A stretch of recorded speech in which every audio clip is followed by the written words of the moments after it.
Le 7 janvier 2014, disparaissait dans le 14e arrondissement de Paris Jacques Lazarus.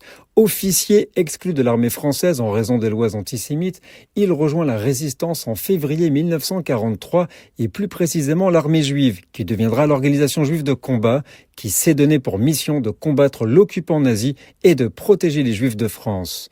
Doté d'une solide expérience militaire, il est rapidement chargé de former les jeunes recrues de l'armée juive. Il leur transmet ses connaissances en matière de combat, les prépare aux missions dangereuses et leur inculque un esprit de solidarité et de résistance.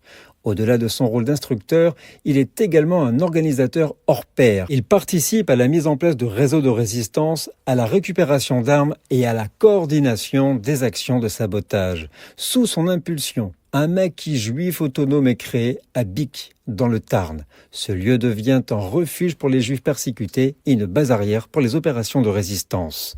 À la suite d'une trahison, le 17 août 1944, il est arrêté par la Gestapo et déporté par le dernier convoi de Drancy vers Auschwitz, mais parvient à s'évader en sautant du train, démontrant une fois de plus sa détermination et son courage face à l'horreur. Jacques Lazarus est un héros. Il incarne la résistance farouche des Juifs de France face à l'oppression nazie. Son nom résonne moins fort que ceux de certains résistants plus connus, mais incarne pourtant l'une des figures les plus exemplaires de la résistance juive en France durant la Seconde Guerre mondiale.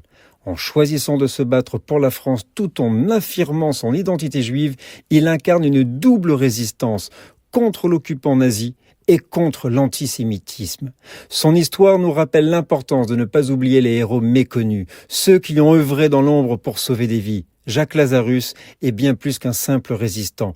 Il est un symbole de courage, un combattant pour la liberté. Nous sommes le 7 janvier.